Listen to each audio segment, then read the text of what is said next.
So, good afternoon. Welcome to another installment of the Grand Rapids Label video blog series. This series, we try to focus on innovation discussions and important discussions, specifically as they apply to the industrial durable label space. I'm Bill Bergstrom with Grand Rapids Label, Vice President of Sales and Marketing, and today we're really excited to have two great personalities and experts to unpack one of our favorite topics here at Grand Rapids Label. And that's really the greening of the label industry and the larger topic of environmentalism as it surrounds the label industry. We're going to try and dive into a pretty heady question today. We really want to have some good discussion today around how label material suppliers, label converters like Grand Rapids Label, and label end users, our clients that are out there, the users of labels, can better collaborate to create real impact on the greening of the label industry. And I mean that in regards to recycling practices, waste to energy practices, and even product development practices as it really pushes the acceleration of environmentally sound practices throughout the label industry. So again, today we are really lucky to have a couple of great legends of the label industry with us. John, I'll start with you. Yeah. Our own John Crosby, Vice President of Operations here at Grand Rapids. John, at Grand Rapids Label. John, say hello. Hello there, and the true legend is up next. Yeah, and then the true legend, Calvin Frost, founder and chairman of Channeled Resources. Calvin, 1978, you got Channeled Resources going. Is that accurate? Does that sound right?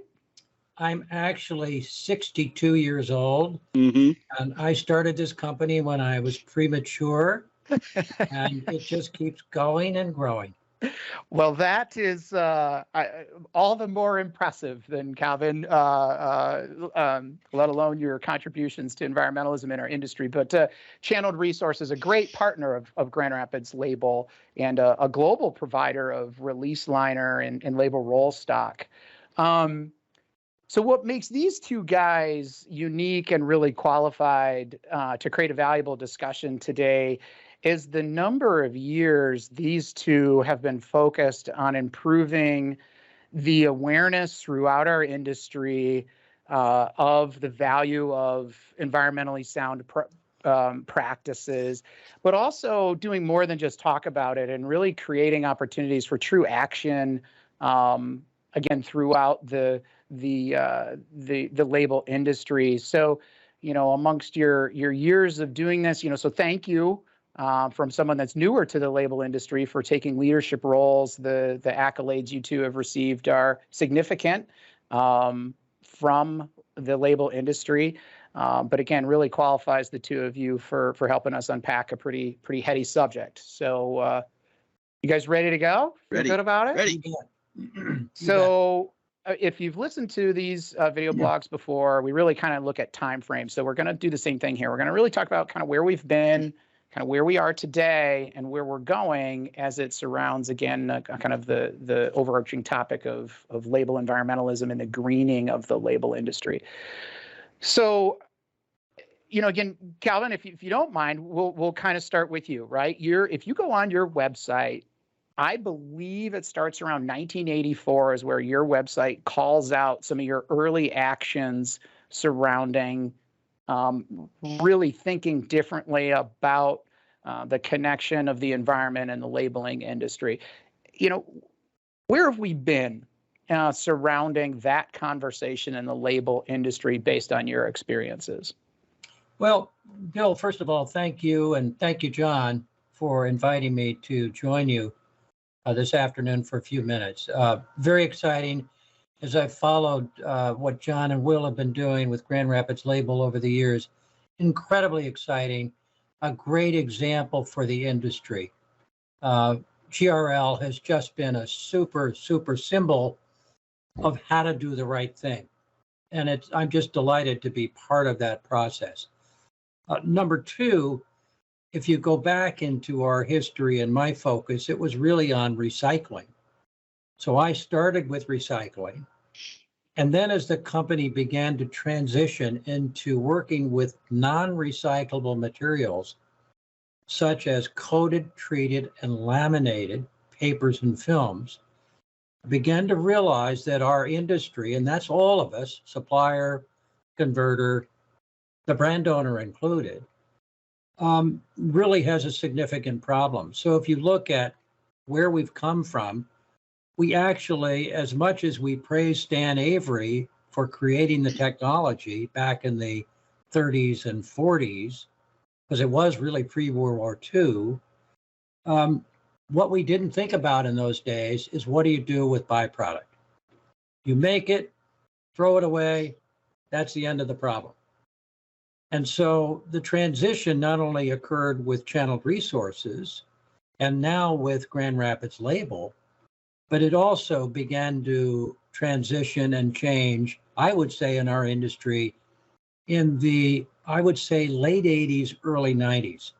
Until that time, until Earth Day. Earth Day, I believe, was in the 70s at some point. The first Earth Day, I can't quite remember when. But until Earth Day, we really were not concerned about byproduct, about non-recyclability, about any kind of sustainable practices.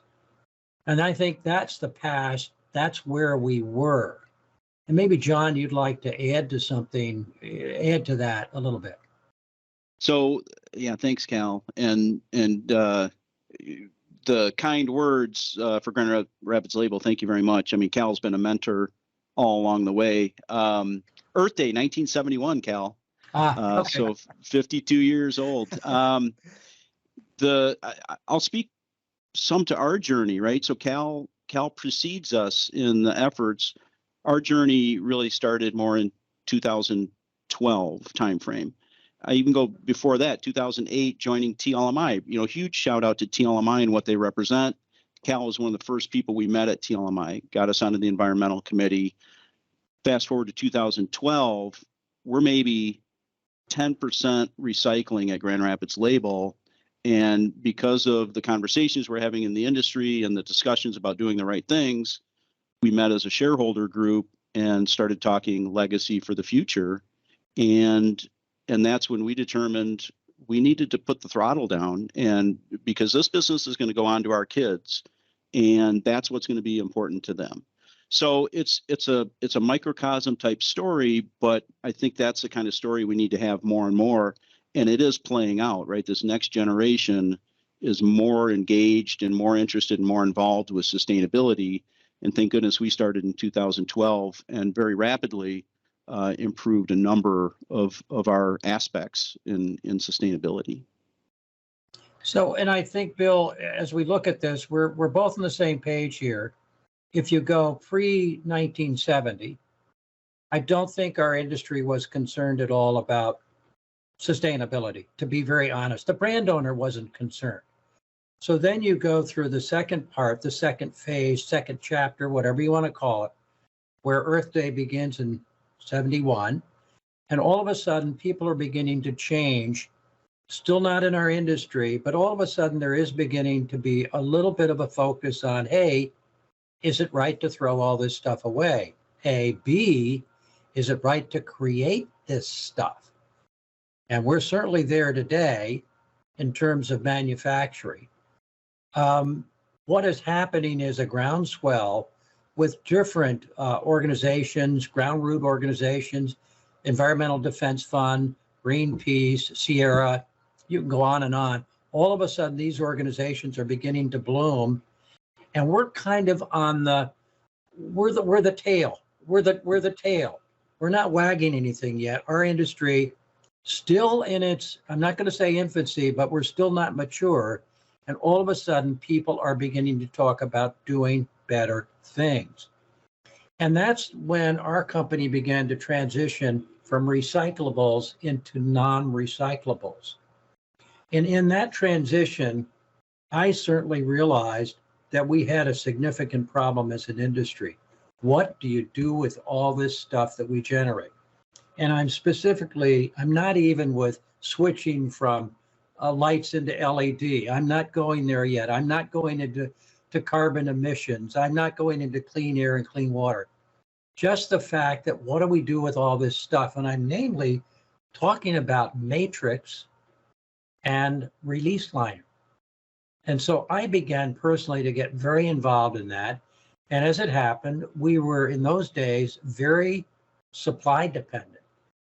And having contracts with people like 3M, Avery Dennison, and these folks said, yes, we'll do stuff with you.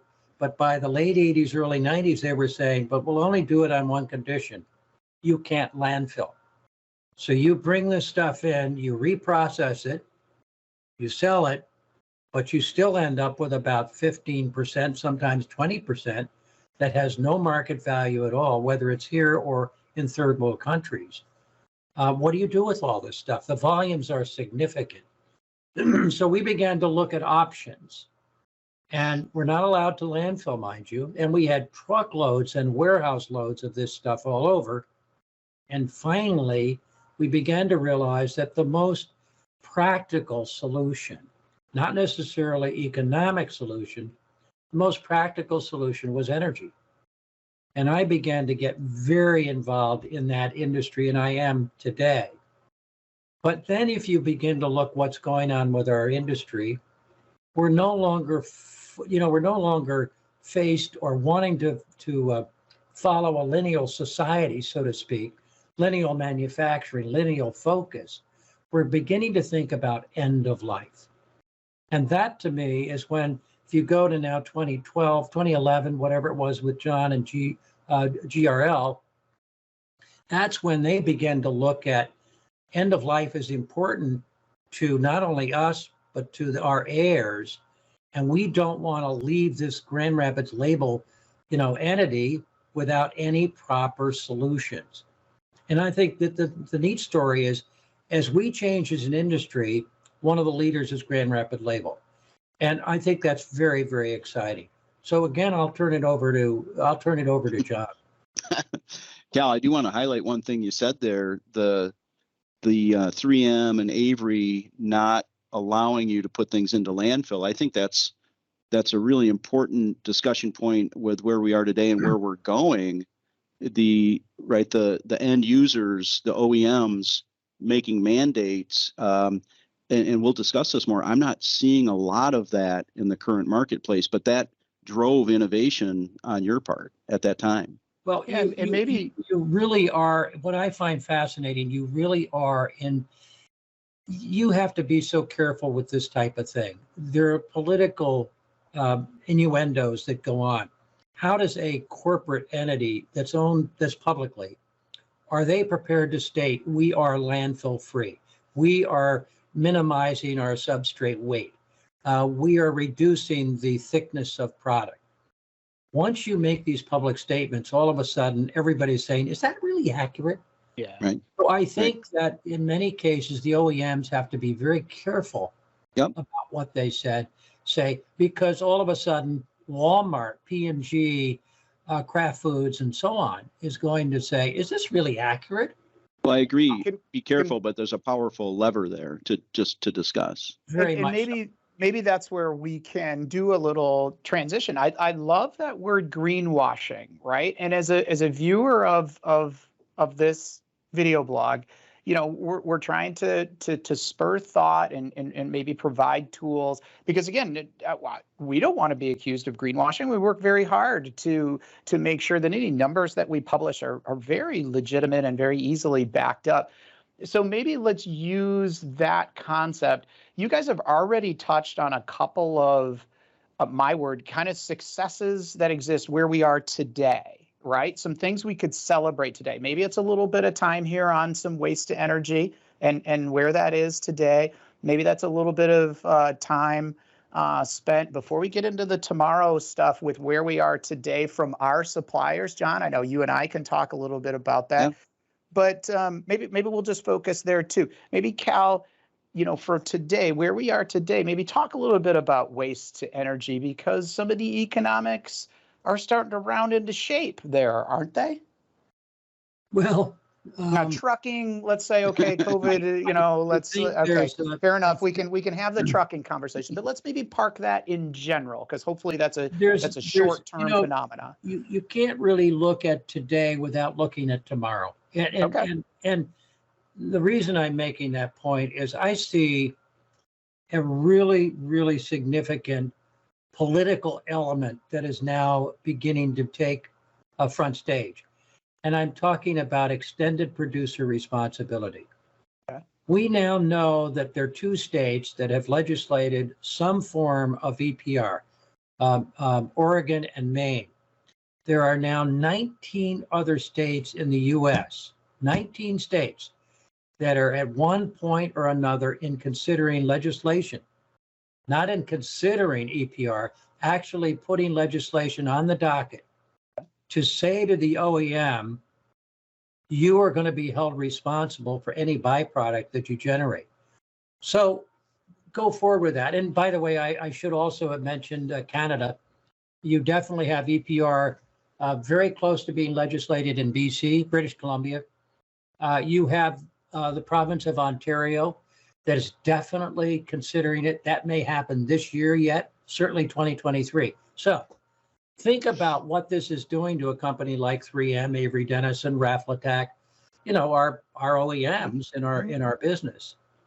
It means that somebody like Grand Rapids Label actually can go back to their supplier of pressure sensitive material and say, hey folks, I've got a problem with my byproduct. Please come get it. Now that is really staggering to a company like Avery Dennison. That says potentially that instead of Grand Rapids Label being responsible for matrix, potentially it could go back to Avery Dennison and make them responsible. They created the product in the first place. It's not recyclable, this byproduct that's being generated. You, Avery Dennison, are responsible for that because here in Michigan, we've just legislated EPR. Now that's kind of a fairy tale in a sense, but trust me, everybody in the supply chain is concerned about this. Mm-hmm. Therefore, it behooves all of us to begin to focus on solutions that eliminate landfilling of these non-recyclable materials and or looking at what we call benign adhesive technology. We have benign adhesive technology. You guys know that. What is benign adhesive technology? It's recyclable adhesives, recyclable friendly adhesives. And we have that technology. The postage stamp is a great example. Post-it note is a great example, but we don't use it because it's not competitive in price with the traditional acrylics and hot melts. I see more and more focus on going to these friendly materials. Again, you want it present, but you gotta, what's the driver? EPR. Why are we going to look at friendly technology? That is the question. The incentives that have gotten us to where we are, and the incentives as they exist going forward to keep pushing things in something like that end use or the OEM requirements. That's a major incentive, right? To keep that evolution and the development cycle going and take this conversation very seriously. That's fascinating. Fascinating. So just back to the energy thing for a second. Sure. The other part of this is what's the cost of landfilling? Now here in the Midwest, Michigan, Illinois, Ohio, Minnesota, Nebraska, so on and so forth, are what we call tip fees, material actually being dumped in a landfill, are pretty darn cheap. So we have a lot of holes in the ground, and why not just dump it in the ground? What's happening to landfill tip fees is they're going up, up, up, up. And part of the reason is that the states that I've just mentioned are beginning to apply taxes to, again, materials that are going into the landfill. All the more reason to develop alternates to landfilling. Cost, if there's nothing else, eventually cost.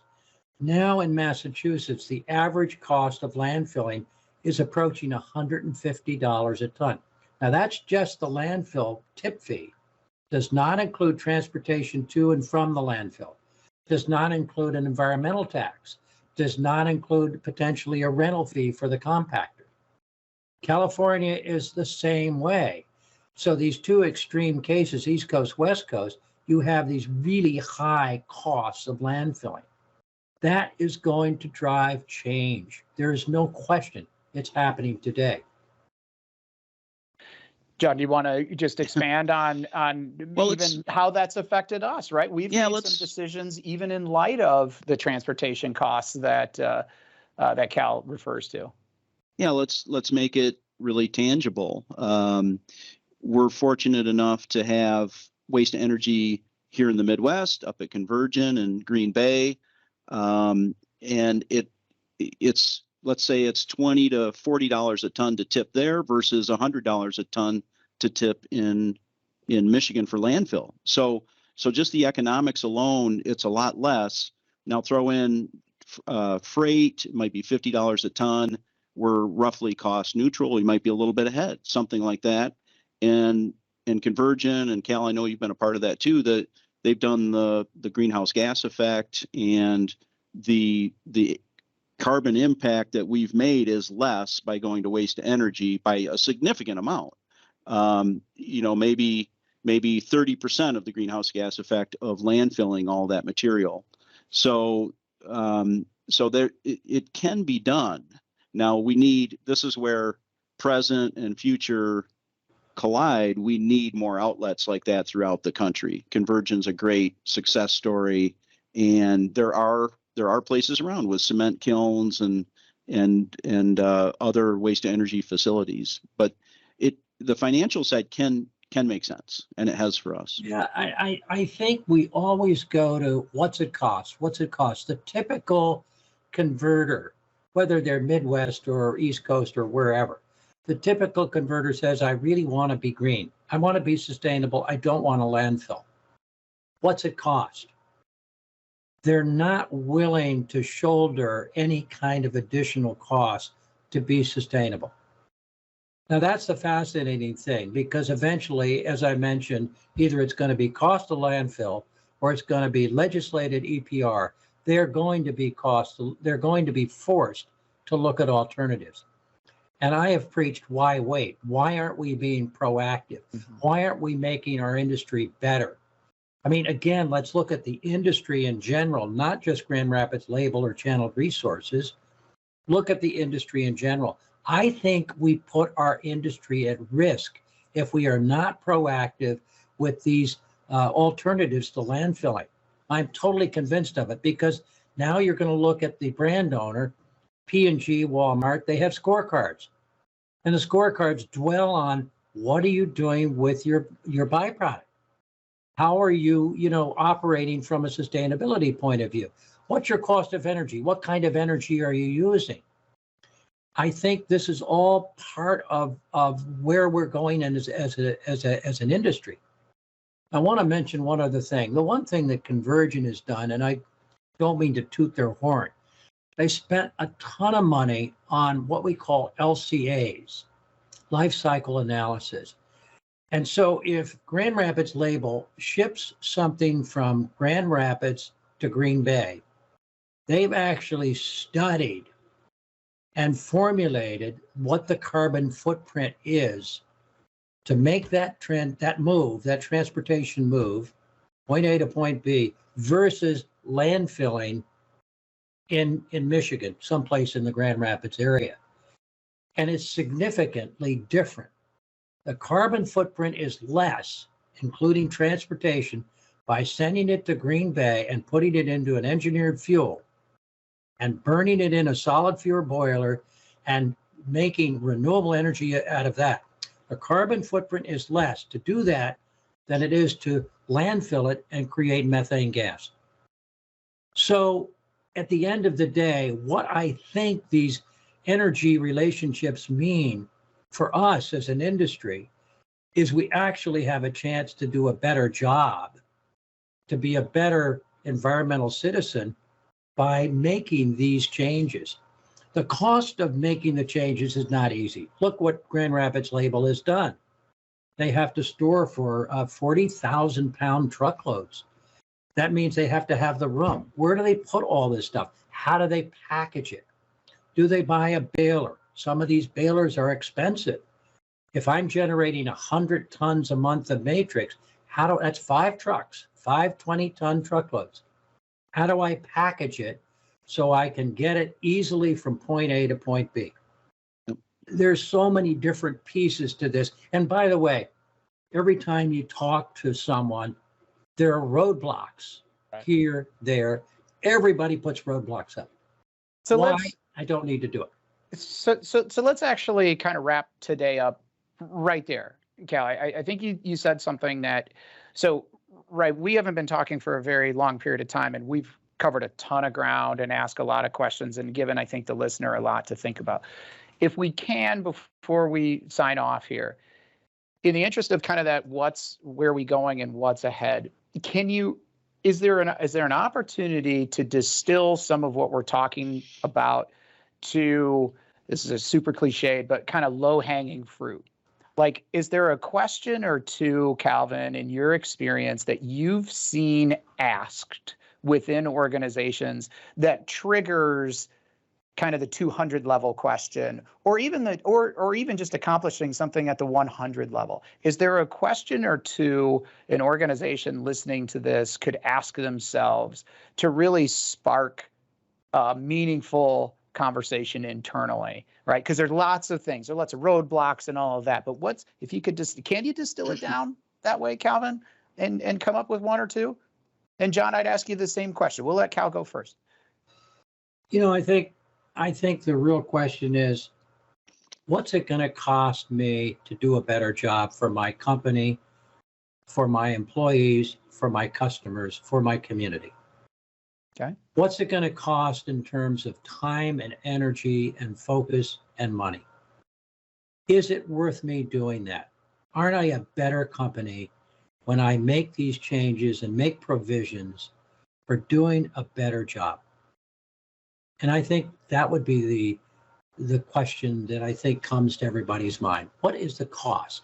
And I don't mean just monetarily. It's interesting because you could ask that a couple different ways. You could say, what's the cost of me not doing this as well, which you alluded to earlier in our call, right? If this train's coming down the tracks, why would I wait, right? And what's the cost of maybe not doing it? John, how would you answer the same question if you were to kind of distill it down? Distill it down. First key is commitment. That's in our example, right? Our experience.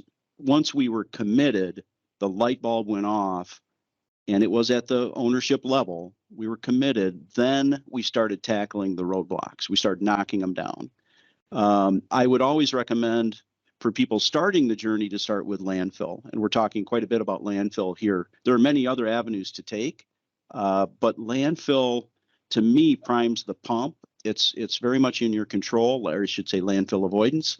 And it starts to build a culture at your company, with your management team, and you start solving it. You work with a group like TLMI or FENOT in Europe, or other industry groups, and people will be happy to help you with solutions. So that's how, that's a low-hanging fruit, right? Landfill avoidance, but it starts with commitment. And then, I agree with Cal's point. Let's get started now, right? As an industry, let's get started now, because what's coming, you have mandates coming from extended producer responsibility, right? EPR, so government type things. But solutions are also coming. A quick comment about that. I mean, here in Kent County, we're talking about, as a county, being landfill free, 90% landfill free by 2030. Well, that means solutions have to come here more locally. So you start now, you get things going, you do the right thing, you build processes, solutions are coming to an area near you. Yeah. Wow, you guys.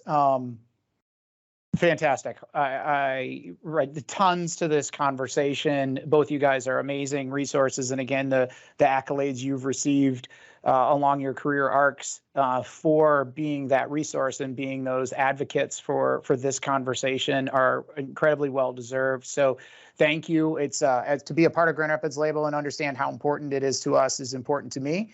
So I appreciate that. Gosh, there's a lot here for the viewer, the listener. So again, thank you very much for investing the time today. We look forward to this type of video blog with a good frequency. So hopefully sometime soon we can come together as a group and celebrate the next steps, right? Those next levels of progress within our industry. So thank you very much, gentlemen, and onward and upward. Appreciate Thanks it. for setting it up, Bill. Thanks very much. Thank you, Bill. Yep. Thank you. Thanks, Cal. Okay, thanks, John. See you soon. Bye-bye. Yep.